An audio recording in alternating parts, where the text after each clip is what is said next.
Here's a complete rundown of the top 7 disability stories in Canada this week. We're doing a new segment. We're trying out a new segment here each and every week, and I hope you enjoy it. So here comes the list, and now over to you. To provide that list is Neil Matheson, my editor-producer. Hi, Neil. Good morning. Well, before we do that, Brent, let's throw to the intro. Yeah. So let's do that. 1 second.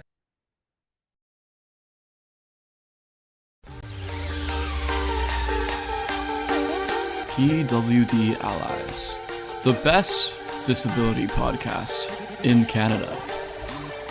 Starring your hosts, Brent Frain.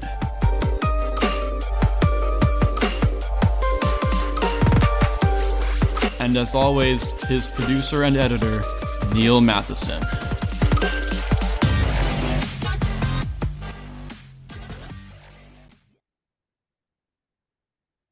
Well, here comes the list of the 7 disability-related stories this week in Canada. We're doing a new segment each and every week. We're trying this out of top-related disability stories that I think that our listeners and viewers were going to love to, tune in about and kind of, just relate to, stories that maybe affect their lives, our allies within their lives and within the disability community in Canada and around the world. But this week we're going to be talking about disability-related stories in Canada. And with that being said, I'm going to pass it over to Neil, my editor-producer, who's going to go through the list with me and provide them to you. So again, if you're in live chat right now, we have Mama Inga in chat, and she says good morning and nice to see you guys. Good morning. Good morning, Inga. Yeah, and we're doing a new segment here. This is our first live show of 2026, by the way.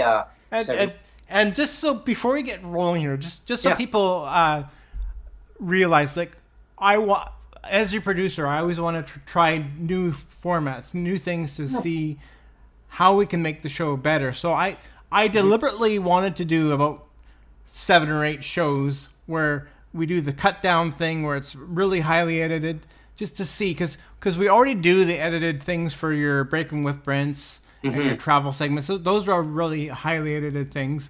And I wanted to try to edit our podcast for content to kind of really get it like super focused. So if there's any kind of repeats or anything where you're kind of getting off topic, I just cut it. And so the first 8 episodes or so that we've done, that was kind of the experiment. And some people have liked it and some people have not liked it, but people missed this live. So we did want to bring back the live, and I still want to try to have shows where we still edit it down, because I think I think it'll be good to have content that's really laser focused. That's the idea behind the change that we've done. But at the same time, we do want to respect that. I mean, the whole reason you began the whole podcast, or it was back on Twitter Spaces. The whole reason you began the whole thing was to build a disability community, and provide a platform where everybody can connect and participate. And so of course we don't want to lose that. We actually like this the immediate connection to our audience. So we're gonna keep that up with the live, but also now with this new format we're gonna try with the live is every single week we're gonna come up with maybe 5 to 7 stories every week that are new and fresh of the top disability stories in Canada or even around the world. But this week it's in Canada specifically, and so we'll see how people like it. But let's start. It won't be like Groundhog Day, everybody. You've seen it once and then every week will be new and fresh. And you won't be saying, well, they covered that last month, So He's going to say the same words that he said last week. Yeah.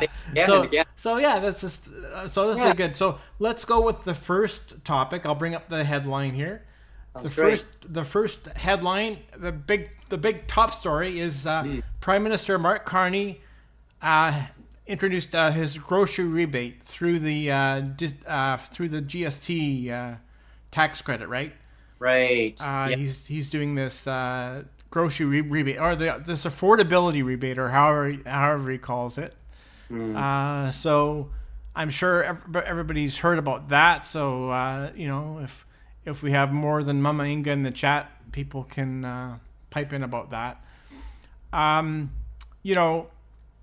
It's basically, the rundown of it is, of course, the GST payments, they're quarterly. So it's 3 payments a year. And basically what January, April, July. Quarterly does mean 4. Sorry. Yeah, I was thinking every 4 months we would make it 3, but yeah. Okay. Okay. It almost maybe you should kick me off the podcast, friends. Well, it almost seems that way though, because of the buying power, right? I mean, yeah. Anyway, so you have 25% increase on these GST payments, which seems okay. Like, I think for me, every month for me is about $350. And so, that's not bad. But I think we had MJ. She messaged me and she said, well, for her it will be an increase of maybe $11 or $12 or something. Yeah, I was just going to mention that it's about 30. It's about 30, anywhere between $33, $35 more every quarter payment. And so when you divide that down into each month, it's about $11, everyone. It's about $11. Okay, so that's where she's getting her math from. Yeah. So when you say $11, well, you're about to buy a loaf of bread and maybe a jug of milk and make it last for a whole month, or maybe some produce, maybe a couple pieces of produce, depending on what you're buying. If you're buying a head of lettuce in BC, I don't know what the price is in the other areas of the country, but I mean, a head of lettuce, $5. I mean, wow. Yeah. I mean, it's crazy. And so maybe a jug of milk, so a head of lettuce and a jug of milk, there goes your $11, or maybe some carrots, some fresh vegetables. I mean, maybe if you really want to stretch it out, I mean, if it's $11 averaged out, just go and get some frozen entrees, right? You can go and get them at Walmart or No Frills. I don't know if No Frills or Superstore or any of those companies, they can get them for like $2, or sometimes they're on sale. You stock up on those. I mean, stretch. Well, you know what's interesting though, Brent, is when you compare this rollout that Mark Carney has done with the promise that our beloved David Eby, our BC Premier here, did. He promised a grocery rebate too prior to the election. Yeah. And basically that is a promise that got him elected.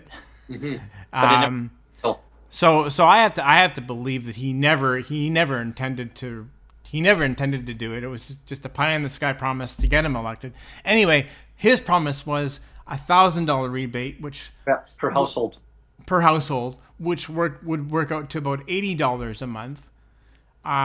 So that was a pretty significant promise. But of course, it never happened. It never happened. Yeah. which again, I think David Eby fully intended it not to happen. But that was going to cost for that $80 a month for everybody. That was going to cost about $1.8 billion for that. Ooh. But now that's gone by the dodo.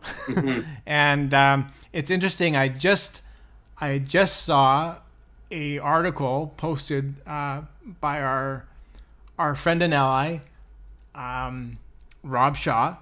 He just recently did an article about the pain that's coming in the new BC budget. Brenda Bailey is quoted as saying that she's going to be the most hated person in BC. With the upcoming budget, she's going to be the most hated person in BC for the foreseeable future. That's what her quote is. Oh. Yeah.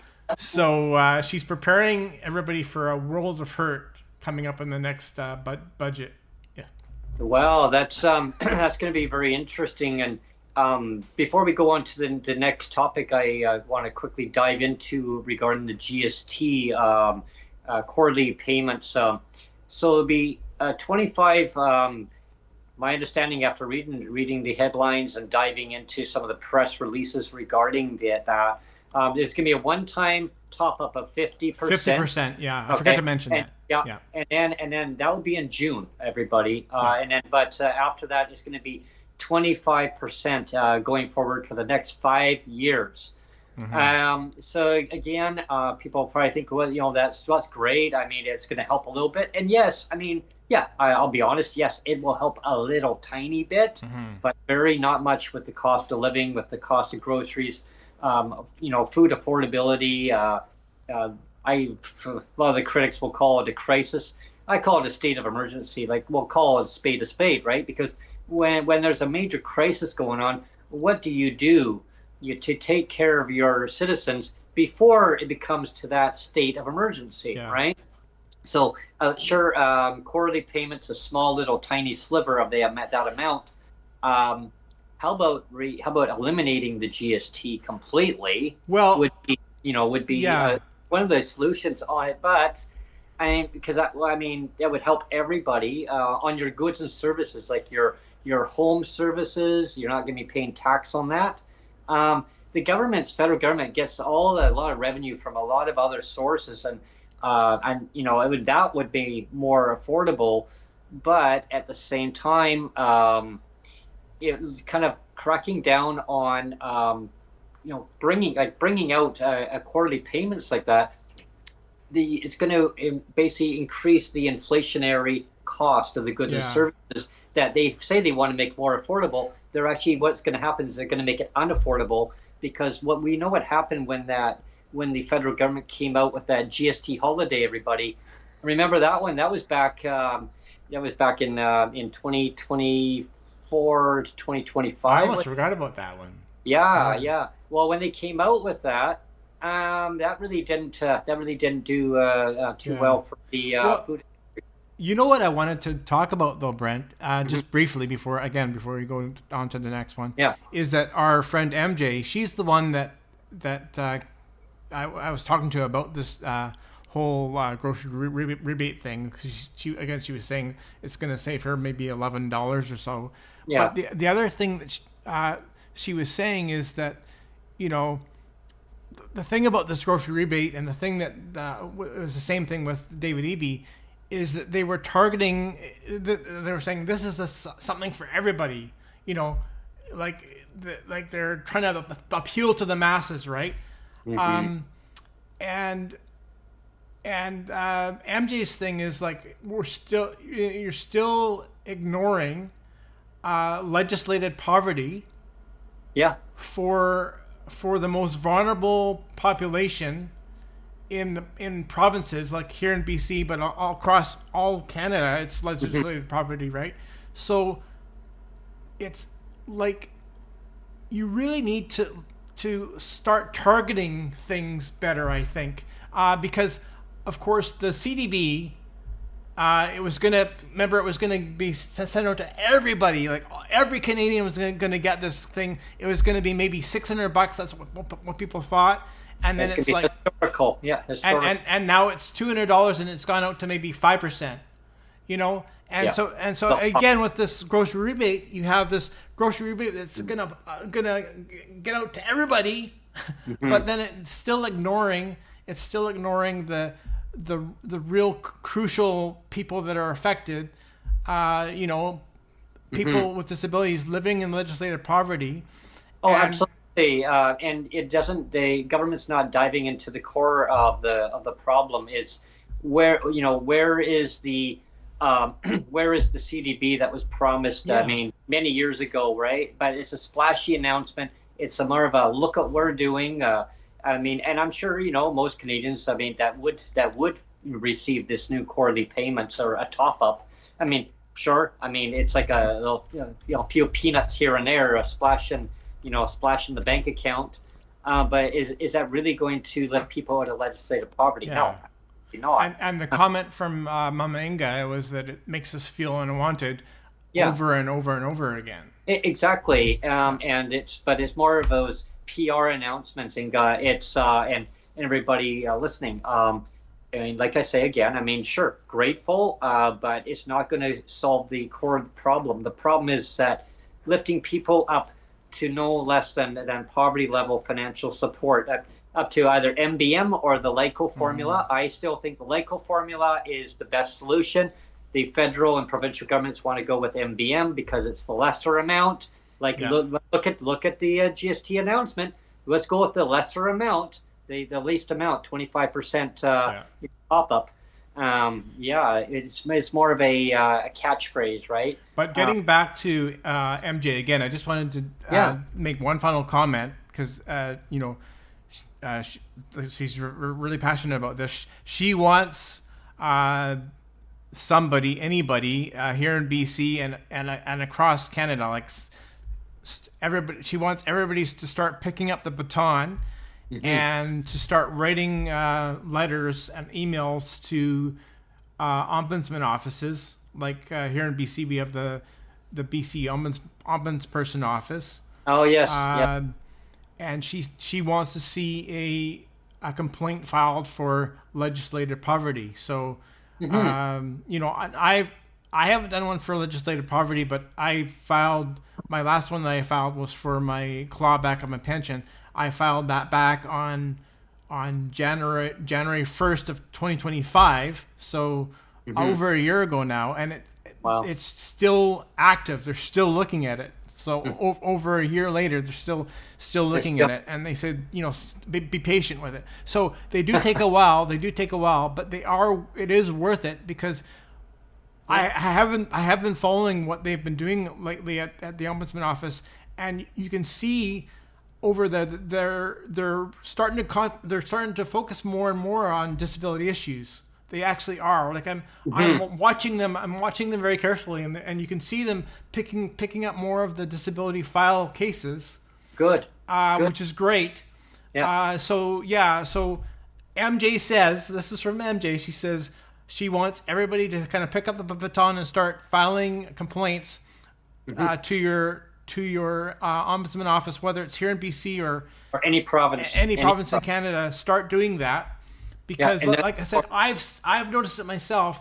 I've seen more stories of or more situations of the Ombudsman Office really picking up and really starting to focus on the disability file issues in this province. Mm-hmm. So the more that you rate your ombudsperson, also write a letter to your local MP, your MPP, your MLA, wherever you are in the country.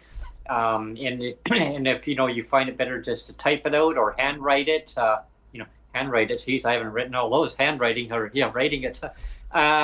Or phone call. Definitely. I mean, emails, sure, they can just bounce them back, but writing them was probably more effective because auto reply with the email. We got it. Somewhere. However, you find it easier for yourself, more accessible. Definitely contact them. Don't be shy, because your voice needs to shine, needs to be heard. I mean, you could probably even put anonymous if you want. I mean, in your correspondence to your ombudsperson, or you can tell them that you just want to stay anonymous. I'm sure they could probably accommodate that for you. Yeah. But I mean, definitely let your voice be heard, because MJ's right. It's just a distraction by provincial and federal governments. They have a legal responsibility to take care of their citizens. They're supposed to do that for seniors, right? People with disabilities, before we move on to the next point, everybody. Yeah. People with disabilities, I mean, they can be seniors, they can be children, they can be, a low infant, they can just be a youth, they can be an adult. It doesn't matter what age category you're in. Disabilities do not go away. And the sooner we make the government, dun, dun, dun. Yeah, dun, dun, dun. But I mean, the sooner that we make governments from all stripes of all levels understand that it's okay to talk about people with disabilities. It's okay to not to say, oh well, seniors. Well, how about people with disabilities? The seniors have disabilities, so let's change the narrative. Government and media. Like I want the media to step up and actually listen to the lived experience stories. Don't be shy. Don't be scared. I mean, I remember years ago, and that wasn't too many years ago. I used to turn the news on. I would hear about disability stories. People with disabilities being interviewed on the news hour. Yeah. I think, oh wow, what happened? What happened? How come that's not happening now? So let's make that happen. And if you don't make it happen, what's going to happen is how it happened, Brent.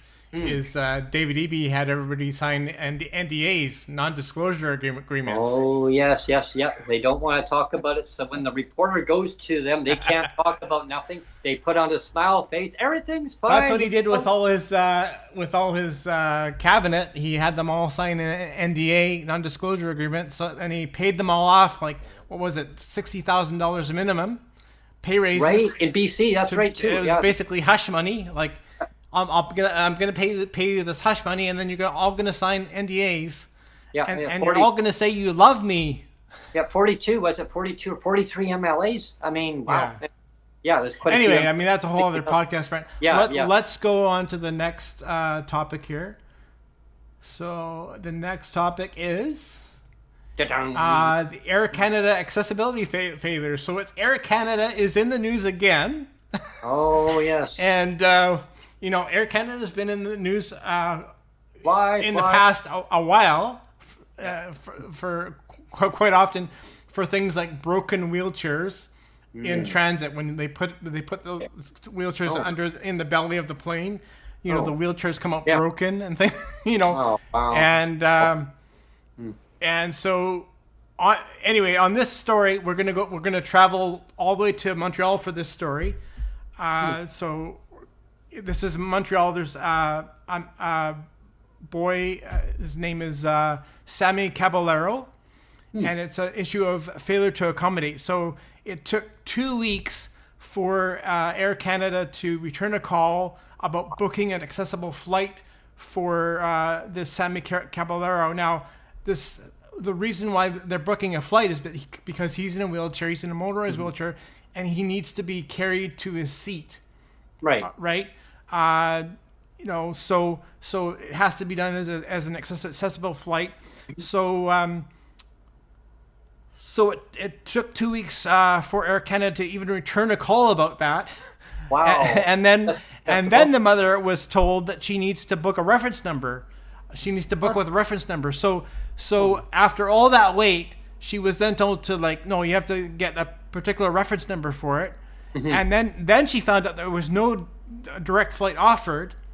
After everything was said and done, there was no direct flight offered. So the electric wheelchair had to be loaded and unloaded twice because they had a connecting flight, and that meant also that this Sammy Caballero, this son of hers, had to be loaded and unloaded twice too in this sling. And oh wow, yeah, and so it was. I think it was the father and a friend that was doing the sling, but they said because they had the connecting flight to unload and reload twice the wheelchair and Sammy. Right. I mean that's a lot of wear and tear on the chair and a lot of wear and tear on the person, right? I would think so. Yeah. I mean, it would to accommodate, make more accessible in the first place, but. I don't understand why it would take Air Canada 2 weeks. 2 weeks. I mean, that's unacceptable. Totally unacceptable. And the thing is that the mother gave plenty of notice. It was at least a month before the flight. She tried to book for the accessible flight option. So this was at least a month in advance, and they still failed to provide what was necessary. So. Apparently, Canadian Transport Agency ruled back in 2023. They said all passengers that give at least 21-day notice must be given an accessible option. And of course, in this case, Air Canada failed again, unfortunately. Yeah, that is very unfortunate because it didn't have to be that way. You know, you have to accommodate customers. It doesn't matter what mode of transportation it is. And Air Canada, you know, back in the news again on that one. And, you know, there's been so many stories of people's wheelchairs being damaged or just not providing the proper accessibility needs for persons with disabilities on different modes of transportation. I mean, Air Canada, again, it's not a good look. Yeah, it definitely needs to have some changes that need to happen. Accountability department, they need to be up on that and actually follow through with the customer, but don't make them wait 2 weeks, right? That's just completely wrong. Yeah. Let's go fire on to our third story here, Brent. And our third story is a disabled woman abandoned on a transit bus. Oh. And I'll get into the specifics there. This is a situation. It's similar to here we have the handy darts here in BC. It's kind of similar. This is in Edmonton. We're going over to Edmonton now for this story. In Edmonton, there's a disabled woman, and there's something in Edmonton called DATS, a DATS bus, which is the dedicated accessible transit service. So again, it's very similar to the handy dart here in BC, where it's a door-to-door service for people with disabilities. But there was snow, and this bus got stuck in the snow. Now, you know, you can forgive that because, I mean, stuff like that happens. But where you can't forgive it, and I'm going to get to it, is that the passengers on this bus were stuck on the bus for 3.5 hours, in the snow for 3.5 hours, and there was no contact made, no attempt to contact the families. No communication by the bus company. They made no attempt to So they had apparently they had a tow truck come to try to get the bus out of the snow, and the tow truck got stuck.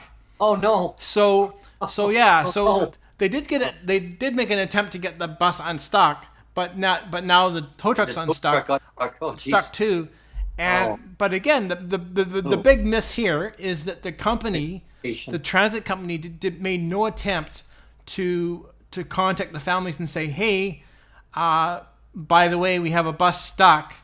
Because the person that brought the story forward, she's on video. She said the thing that's unfortunate is that, again, there was no communication. She said, if the bus company had called me, I would have gone in my car myself to pick. I think it was her sister.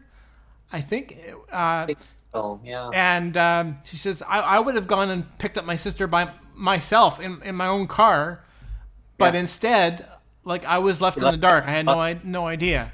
Yeah, she figured that the bus company would actually communicate and maybe radio their headquarters and send out another bus to basically dispatch out and transfer the passengers onto another shuttle bus. But that didn't happen. Again. There's so many communication issues there of lack of communication and waiting. Tow truck will come. I mean, as soon as that happened, I mean, right away they should have that other shuttle bus should have already been on its way to basically get the people off and then tow it away. I mean, sure, it means Edmonton gets a lot of snow. That's for sure. Yeah, and again, you can't. I mean, snow's going to happen, of course. Yeah, you can't stop. So that's not what the complaint is focused on. The complaint is focused on the fact, not that they got stuck in the snow, but the fact that the bus company never made any attempt to contact the family. Yeah, so you had all these passengers stuck on the bus for 3.5 hours. Wow. Yeah. Yeah, especially if they have to go to the washroom or anything too. I know, exactly, 100%. Because I mean, maybe a lot of them need help to get to the washroom. Exactly. For starters. But let's go on to the next story here again, Brent. So hide this one. And number 4 is special education exclusions. And that's a big one. I know Huge. We have another friend of the podcast, Tamara Taggart, that always talks about exclusionary practices in our schools here in BC. Yep. With her own son with Down syndrome. She said that her son was excluded all the time in schools. So it's a big thing, and you know, these stories, like we wish we could have some good news stories, and maybe we will. Maybe we will one day have a good news story. But these are all kind of lived experience stories, and they're all kind of negative, unfortunately, right? Yeah, exactly. But that's kind of what happens. It's news stories that we need to share with our audience and our viewers, just to bring the light of what the stories are, and coming in the coming weeks, coming weeks and months, with our top news stories of the week. If it's around the world, I mean, share your stories. Like, I mean, if you have a good story or a bad story also, I mean, we can mix it up with good stories, bad stories. Not that people want to hear bad stories, they love to hear good stories. But it's mixing it up, and that's not pinning one good story to a bad story, but it's all about lived experience, and sharing your lived experience. Is it a funny moment that you had in life, with your disability, or as an ally? I mean, whatever it may be, I mean, share it with us, and we will definitely go through them. And as Neil said, I mean, there's a lot of bad stories here, but it's part of reality. So on this particular story, again, it's the special education exclusion. So we're going to go to Saskatchewan for this one. And it's to do with, there was this report released in December of 2025. And it was saying that there was about 1,350 students that were excluded from schools in the school districts in Saskatchewan. And so there's a Saskatchewan NDP education shadow minister, in the province there. Matt Love has raised this issue of up to 1,350 students that were excluded from, a regular school day, where they either didn't get to attend school at all, or only got to attend partially. And so we have this MLA in Saskatchewan who has advocating come forward and said, this is not right. You're denying the right to a full-time access to education. Absolutely.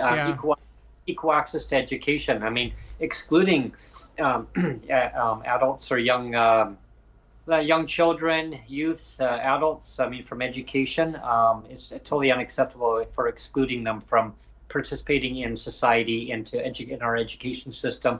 It doesn't matter where it is in our country.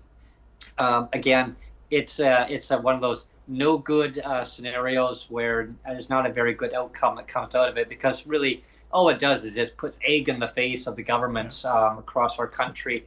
And of course, the response, well, we need to do better. We need to do better. Well, why not just do it better in the first place? Yeah. Right? Why cause exclusion in the first place? I can relate to that. I'm not going to dive into the whole story on it. But I was excluded when I was a child in elementary school, put into a separate room.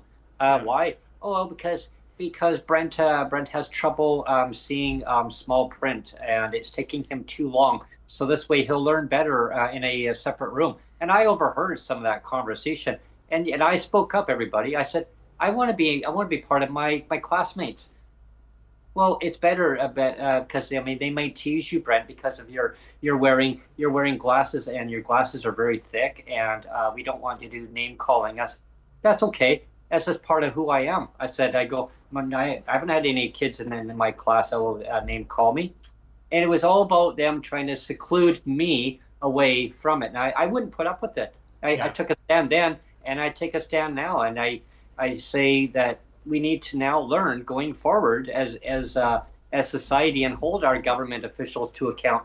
So, I mean, the government, like if you're not going to do it, the citizens of Canada in each province, when they hear these stories and they say, well, yeah, I have somebody in my life that has a disability, or someone that I know, someone that I know, a friend of a friend of a friend who has a disability, or maybe you have a disability, and and basically it affects your well-being in so many cases of being restricted from education or opportunities. Speak up, like again, like write your ombudsperson, write your local. Well, and again, Brent, just to finish this one up, this Matt Love, like I said, he's the shadow minister or the critic for education in the Saskatchewan government. Yeah, kudos to you. We just talked about ombudsman office. Mm-hmm. So he has launched a complaint.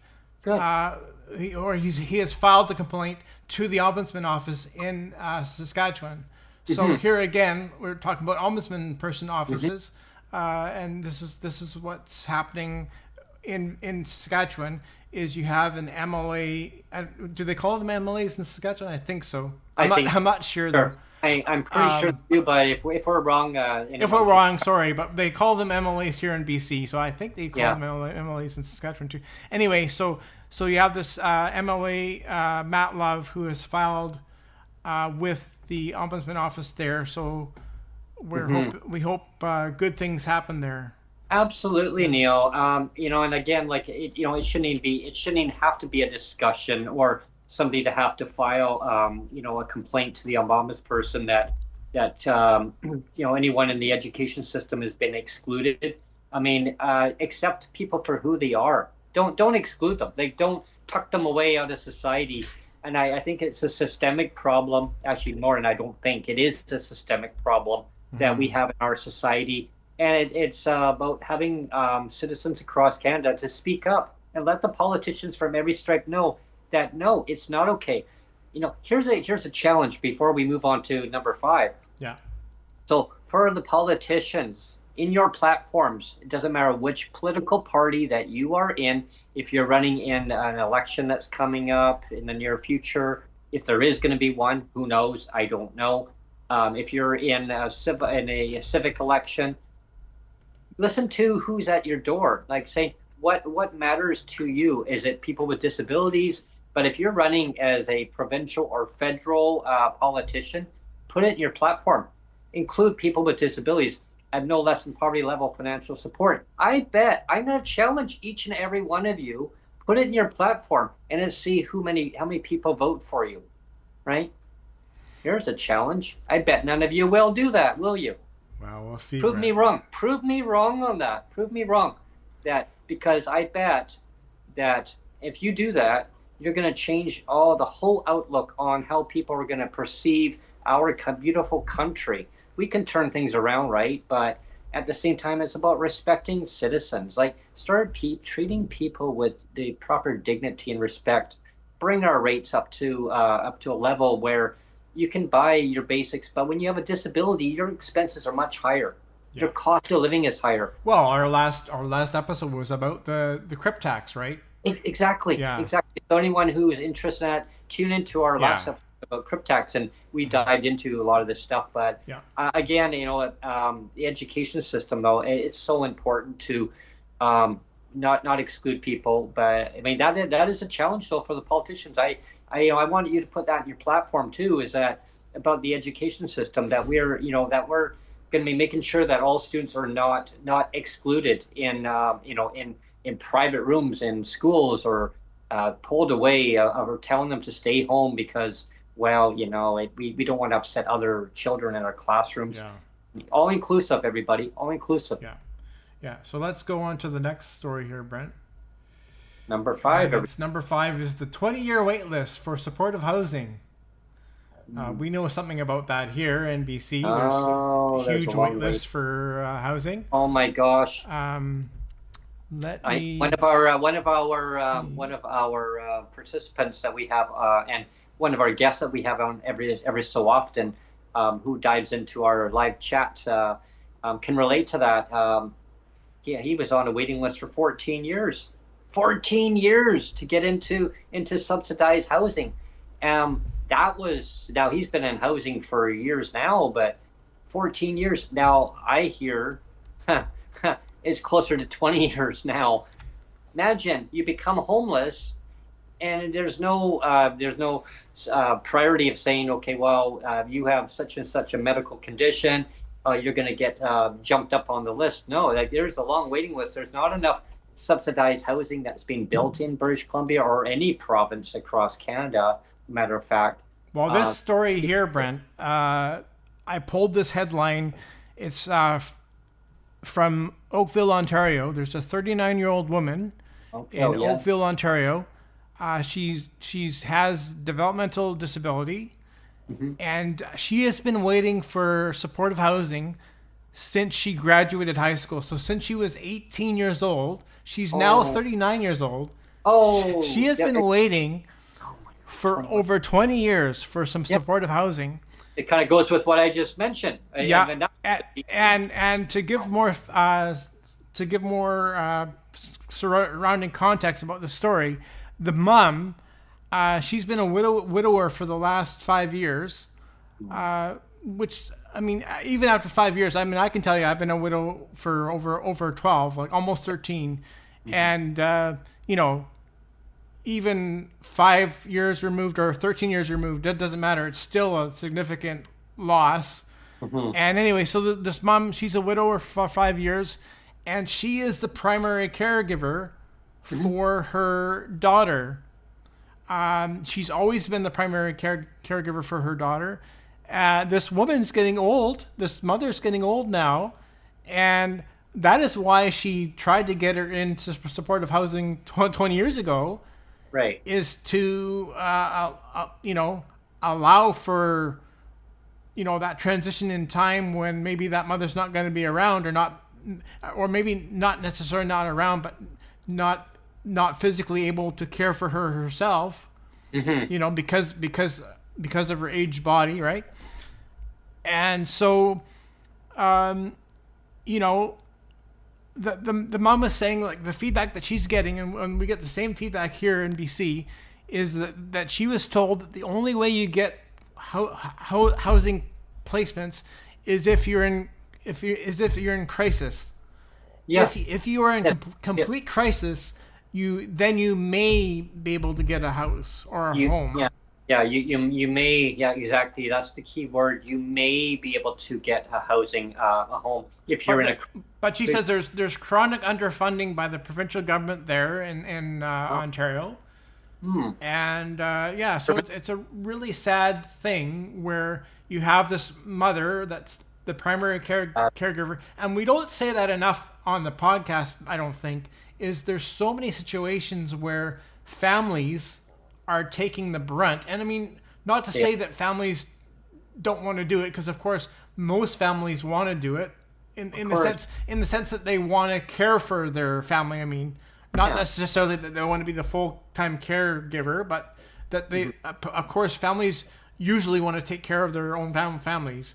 But for provincial governments to assume that families will just step up to the plate continually, and that the provincial governments can now just wash their hands of all responsibility and say, well, the families will do it.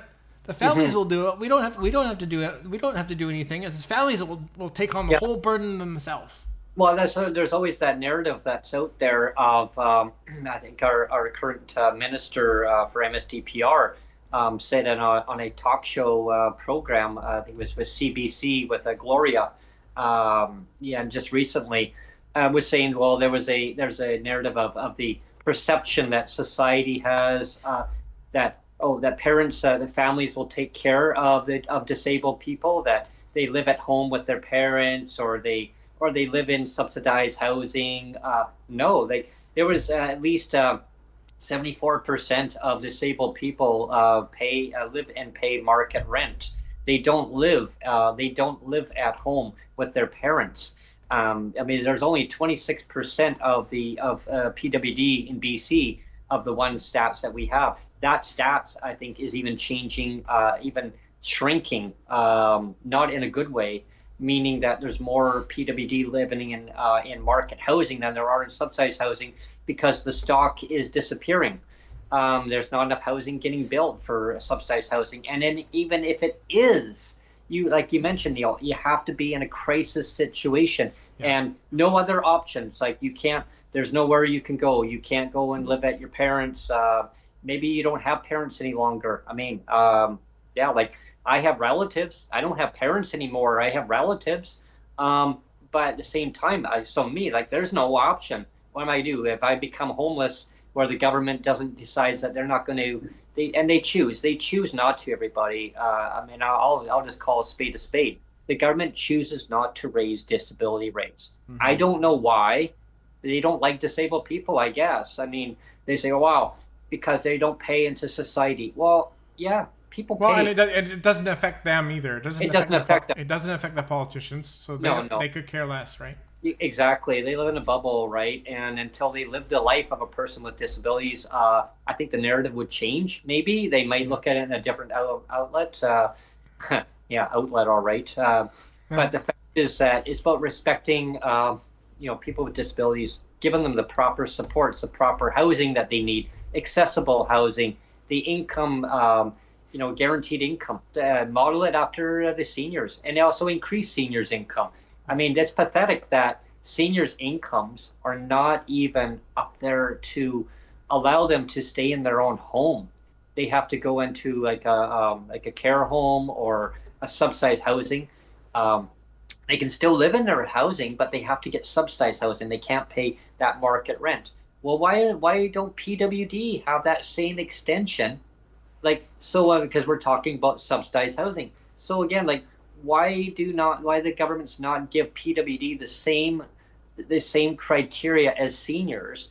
Sonia and I were just talking about this the other day. Why not just give some PWD the same scenario as seniors have? Allow them to have subsidized housing. Oh, because they get the PWD shelter portion. That's why they're not able to have it. Well, get rid of the shelter portion then, and just give everybody the same criteria. And you're going to get people housed. They're not going to be not unhoused, because here's an awful scenario of the outcome of being in a crisis situation, of not being able to have enough for housing. So when we say you have to be in a crisis situation in order to get subsidized housing, so you got to be homeless. I tested the waters on that. I talked to our housing provider in British Columbia, BC Housing. I phoned them up, and I said, well, how do I get into BC Housing or one of your housing providers? Well, guess what? You have to be homeless. That's right, everybody. You have to be homeless. And this came right from them. The word of mouth that came right. I was shocked. My jaw dropped. I said, can you repeat that to me? You have disabilities? I go, excuse me? What, you're saying because I have a disability that I'm not comprehending what you said? No, I comprehend exactly what you said. I said, I just can't really register that your response that you have to be homeless. Well, where do you live now? Well, I pay market rent. Okay, so you pay market rent. You can't just say, oh, I want to go and pay subsidized rent under an umbrella off of BC Housing. It doesn't work that way. You have to be unhoused on a waiting list. Okay, so I have to get myself to be unhoused. Okay, so what? Do I have to get myself evicted out of my housing or refuse to pay my rent to my landlord? Yeah, that would get you evicted, but then you would be on a waiting list. You'd have to still apply. So you're telling me, so don't pay my rent, and so that I could just be evicted or make myself become unhoused just so I can have cheaper housing? Are you kidding me? How about extend it over to this market? Well, you'd have to talk to the provincial government. We just follow our policy. So your policy is what? So you have to be in under one file under BC Housing? Yes. One file to PWD, one file under BC Housing or under their subsidiary third-party vendors that they have. There are some that are non-profit, some are for profit. I'm sure other provinces have the same scenario that's happening here. over a 21-year waiting list in Ontario. That is completely unacceptable. In British Columbia, we're actually getting either at that level or even greater than that level. Yeah. And my motto is to have people housed. I know politicians, they're doing baby steps. They say there's more to work to do. Then why are there so many people on the streets, right? Why not? Exactly. You're just making a bad situation like way worse. Exactly. Yeah. Like, get them the help that they need, get them the support that they need, get them the housing that they need, make sure they have the proper income that they need in order to help with their disabilities as an extension off of that. I mean, medications. But now you wonder, like I said, off the top of the show, almost when we talked about Brenda Bailey, now is going to be the most hated person in all of BC with this new budget they're going to release in March. That doesn't sound good. Yeah, actually, it's February. What day is that, Sonia? February 17th, Sonia said. Oh, is that when they're releasing it? Wow. Okay, so that's after soon Family then. Day. After Family Day, so people can celebrate with their family and then have the bad news of that. It sounds like the BC government is again not going to raise the PWD rates in BC. Just so our listeners and viewers know, the last time that our support rates in British Columbia was raised for persons with disabilities was part of the COVID supplement that was put in 2020 when we had COVID was full blown.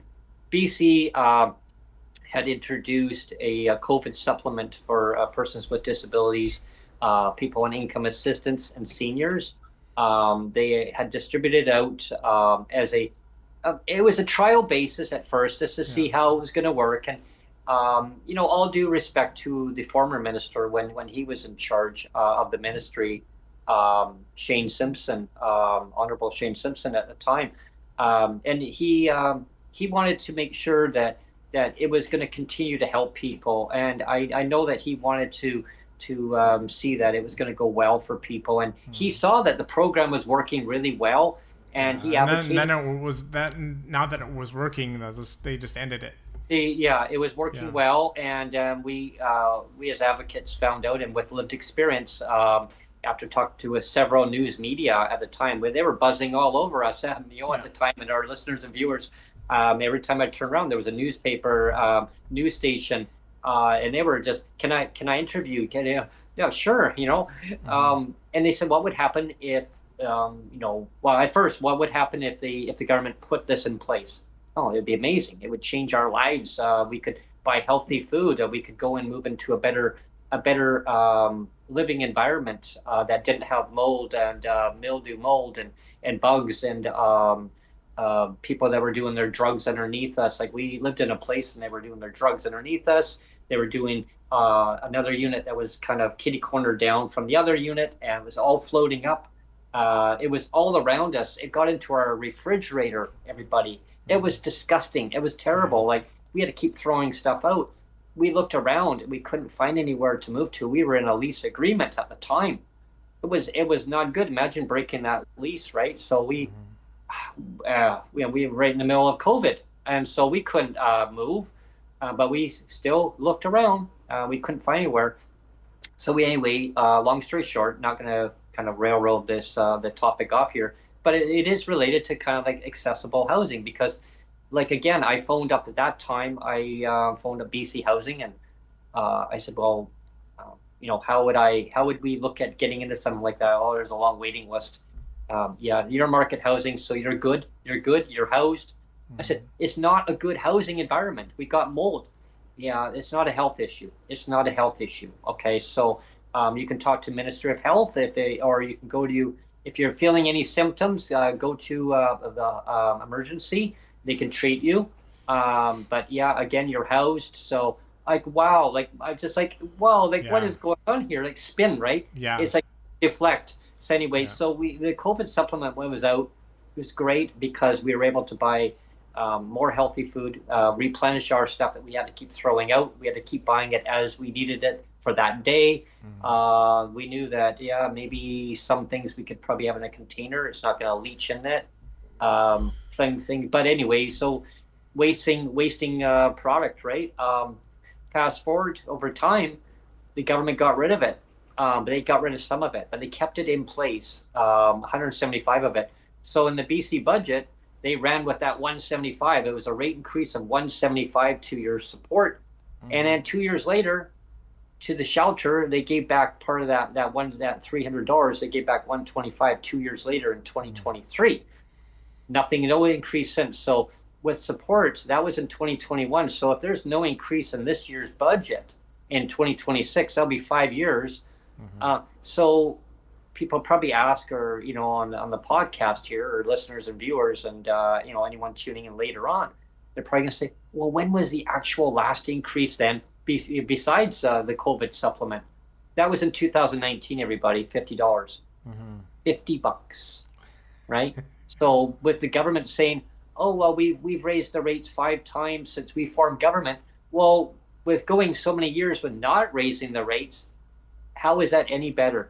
Now with the cost of living much higher, right? People, are suffering, right? I mean, they're trying to keep a roof over their head. We worry here that if there's nothing in the BC budget, we worry that we're going to have to move, because we can't afford to keep getting rent increases and not having money to offset that cost. Like, you can't keep cutting back because there's nowhere else to cut back on fixed incomes. So I guess, BC government, I mean, do you want us to be homeless so that we can now qualify for subsidized housing? Because if that happens, BC government, I tell you, I welcome the media to contact me. You've got my email address there. You've got Sonia's email address. You can come on our podcast and I can interview you. We can tell you our story. I would be more than happy to have you come on and we can talk about the lived experience story here. It wouldn't be a good look to have a disabled person housed and then all of a sudden become unhoused because the government refuses to raise our rates. Come on, let's be mature about this whole situation, governments across Canada. Let's take care of our citizens, keep people housed in their housing, or provide them disability financial support no less than poverty level, right? And what is poverty level?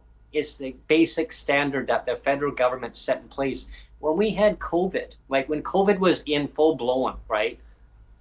What did our Prime Minister say back then in 2020? He said that nobody should not be able to not get by less than $2,000. Yeah. Right? Okay, remember that line, $2,000. Our rates in BC and any other province is well below $2,000 a month. Yeah. Well, we have Patrick in chat now too, and he says that the Ontario waiting list is ridiculous. So he confirms it's really bad. So Patrick, it's just as bad in BC then? I'm guessing. So let's move on to the next. We're going to try to fire through these ones. Okay. I took a little bit longer, everybody, on that. Yeah. Well, I know you're passionate about it. I just get so mad. I just get so pissed off because it makes sense to keep people housed, not unhoused. Yeah. Oh. Anyway, our next headline is to do with Uber. Uber is leaving service dogs and blind persons on the curb. They're just a person will book an Uber, and the Uber will see the service dog and then take off and say, "Sorry, I'm not going to take you." That's just wrong. Yeah, isn't that terrible? That's disgusting. Yeah. So this is an article that I found was posted by CBC Go. So on CBC Go Public, that's where I found this one. And take his driver's license away. Yeah, the gist of it is that people with disabilities have the legal right to travel with a service animal. It's a legal right. They do. It's a legal right to travel with a service animal. Yet some Uber drivers refuse to pick up or cancel pickups. And I did watch the video. And the representative for Uber has said that, of course, this is inexcusable, that they obviously need to retrain some of their drivers because this is not the right thing to do. So anyway, So again, kind of a bad news story because we're talking about lived experience where it's like, oh well, it's just a blind person on the side of the road with a service dog. Yeah, discrimination. We don't have to pick up them. Yeah, discrimination, right? Total discrimination. Yeah. I've heard stories about that before. There was a transit driver in British Columbia a few years back now, and a person basically wanted to get on the bus. They had their white cane.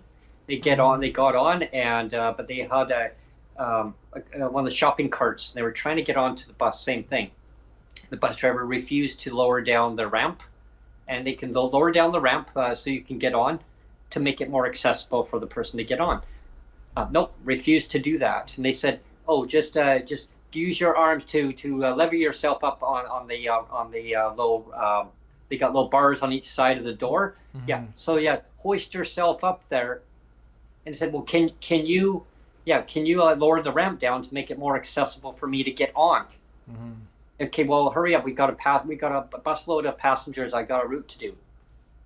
Wow. Yeah. Like, I remember hearing about that too. I was like, that is crazy. Like, that's not how you treat passengers with disabilities, especially even being sight impaired. As a person who is sight impaired myself, right. I'm very grateful that my sight allows me to. I'm still able to navigate around. That I can. My perception is not bad. It's not perfect. It's not bad. But basically, if the bus is not pulled up straight with the curb, mm-hmm. and I get out the back door, I have to be really careful, because perception, I can look down. Thank gosh that my glasses, I got them changed, because those other ones I had before, that was my perception was really off whack. It felt I almost felt like I was being dizzy, because they messed up on my prescription really bad. Mm-hmm. They wanted to make my glasses so that I could read small print. Okay, read small print, but all in one. Like, read small print and actually just for general viewing, for magnification. What they did was they enhanced the magnification, everybody, on my glasses. And never in my life, I've been wearing glasses since I was a little child.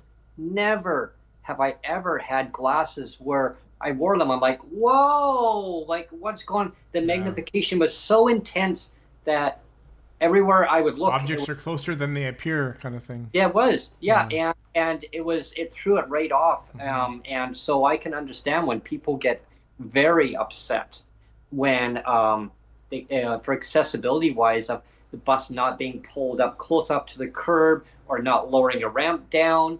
Oh, just grab onto the bars, hoist yourself up. Mm-hmm. No, make it better for for a customer to get on. Treat them with proper respect. Don't talk down to them. That's one of my pet peeves, is somebody talking down to me, like even government, right? It's like, do unto others as you want. Infantilism, it's called. Yeah, I mean, I remember workers talking down to me. So you're coming in here for a crisis supplement. Okay, why live within your means? Why you budget better? Yeah. How much money do you have? How much do you have? Why doesn't the BC government budget better?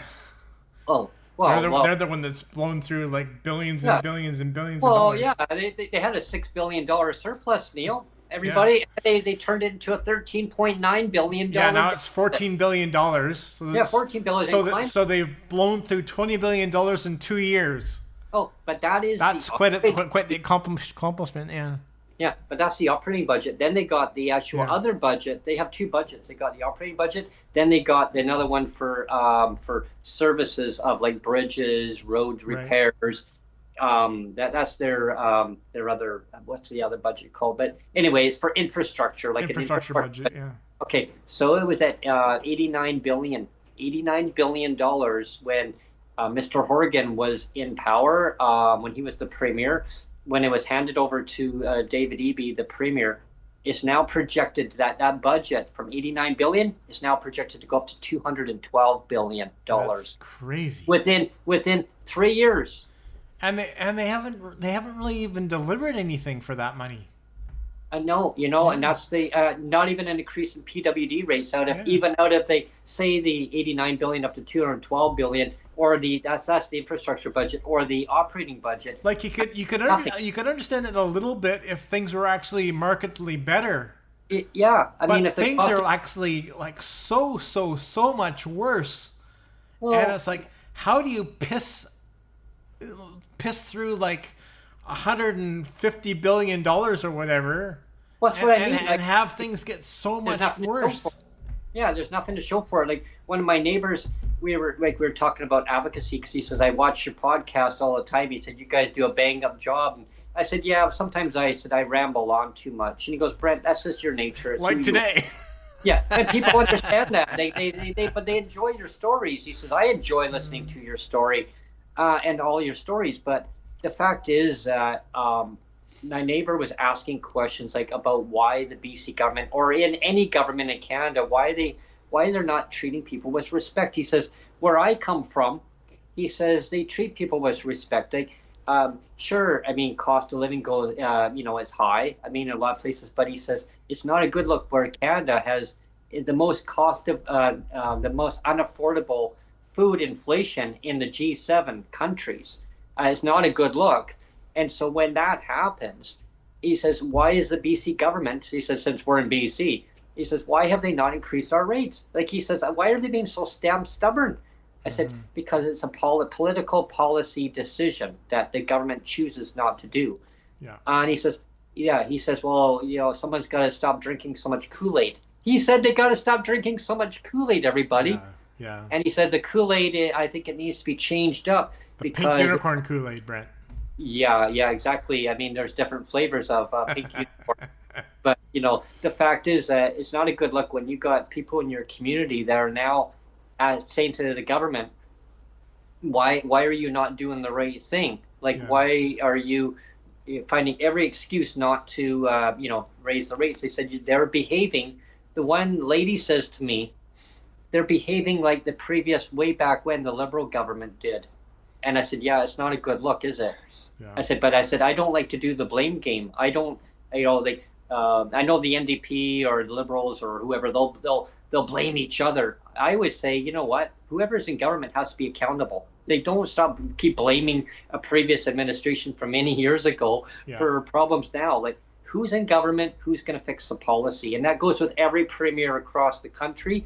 Mm-hmm. Work with each premier. Work with each other. Make the country more accessible, more affordable for people. Lower down the taxes. There we go.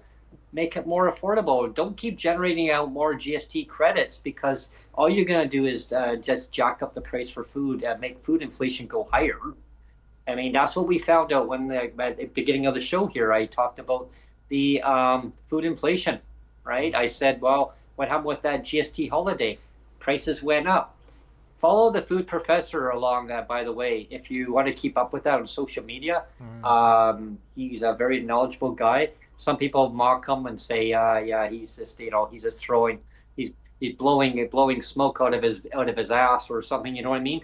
But no, with all, with all sincerity, he's not wrong. He's not wrong with his info. I follow him on Global News. Like, he comes on Global News, does segments on there. I find him very informative. Mm-hmm. He's basically saying these food inflation costs are really going to get passed on to the consumer. And I know that basically Mark Carney, wants to come out and try to make things affordable, but these small little increments is not going to do a lot to help people with the cost of living. People need a predictable amount going forward every month. Yeah. Let's turn it into more inclusive of the CDB. Like, let's bring it in, model it under the GIS, like under for senior supplement that was supposed to be originally modeled. Where is the disability minister that was supposed to be there? Nowhere to be seen. Accessible help. Let's go to the last one, Brent. Okay. We want to bring this in for a landing.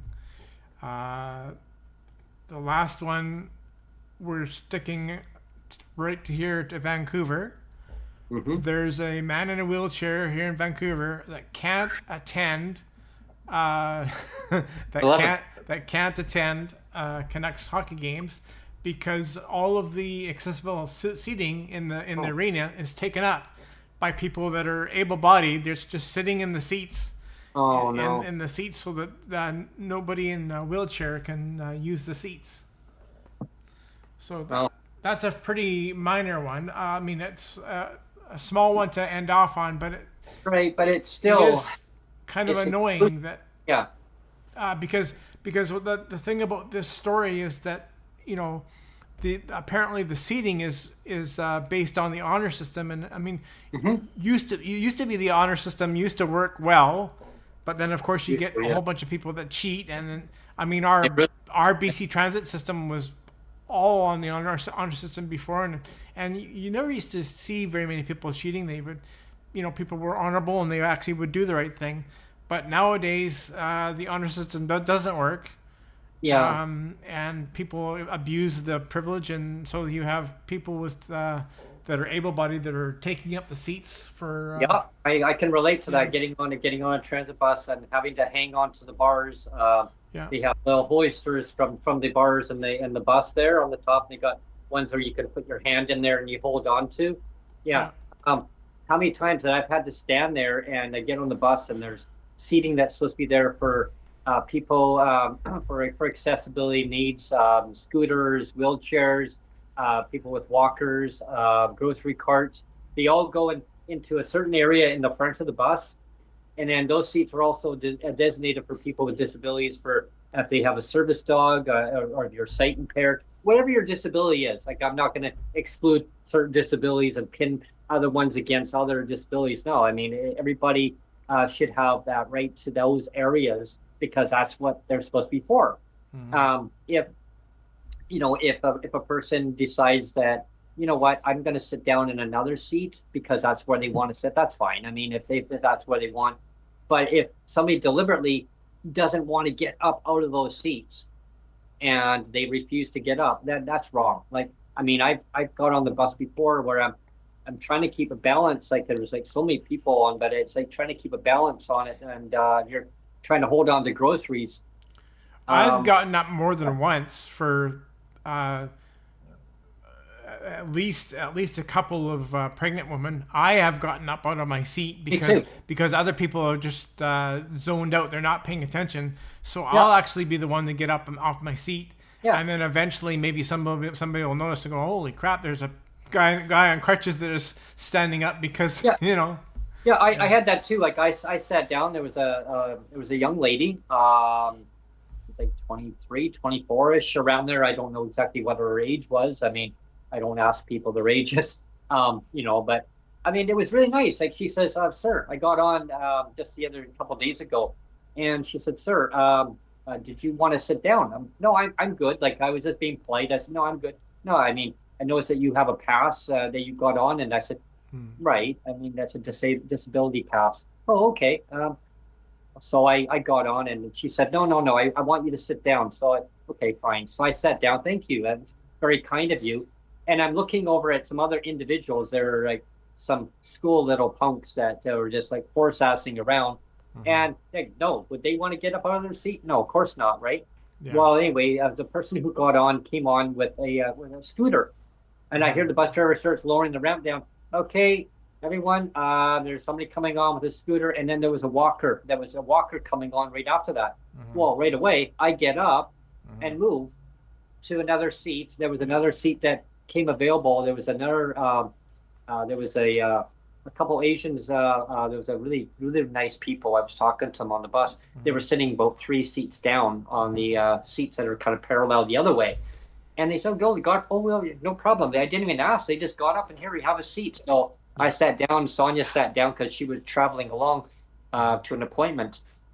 So anyway, so we sat down, and those kids, they were still sitting there. Bus driver actually had to say something. Okay, everyone out of all those seats. Like, it should not have to come down to the operator of the bus to tell them to get out of those seats. They should be taking the initiative themselves. And that goes to anybody. You see somebody coming on with, any kind of accessibility needs, you move out of the way. But society, unfortunately, things that make sense, Neil. Well, the owners of Canucks hockey have said in the article, they said, well, we don't want to have to ask the person for proof of disability because that would violate privacy concerns. So that's their rationale for keeping everything honor system, right? But maybe we are to the point that maybe there should be some sort of card as proof that I am a disabled person or something, because or when you book the actual seat, like somehow prove that you have some sort of disability, because obviously the honor system isn't working in that case. Anyway, I think we should punch out. Hopefully everybody enjoyed the first go of this. I was struggling with the screens a little bit. I had a screen started to move around a little bit for me, so hopefully so I was a bit distracted, but hopefully that will not happen next. And I went off the rails there on the topics, but I get very passionate when it comes to scenarios that makes total sense, and governments flip it upside down and do things reverse. But again, it really affects everybody in society when the basic your basic needs and your standards of living are not being met.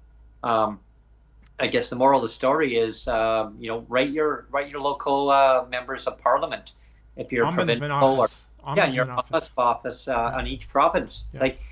Let's gather together as community members and as citizens across Canada, and let the politicians know that status quo is not okay in 2026 and going forward. Let's change things, because let's just admit to each other, as we get older, we're gonna get more ailments. We're gonna get more disabilities. We're gonna have more impairments of whatever it may be. It may not affect you. It may or may not affect you. I don't know. Or physically, mentally. But regardless of the situation, it's the dignified living, right? Here's a bit of poetry for you, Brent. Oh, let's say no to status quo. Let's say no to status quo. Yeah, I love that. Yeah. So just your right or phone, however you want to do it, contact your members and of legislative assemblies, parliament, federal, provincial. This is standard of living. We need to correct things, get people housed, not unhoused, give people the right to dignified life.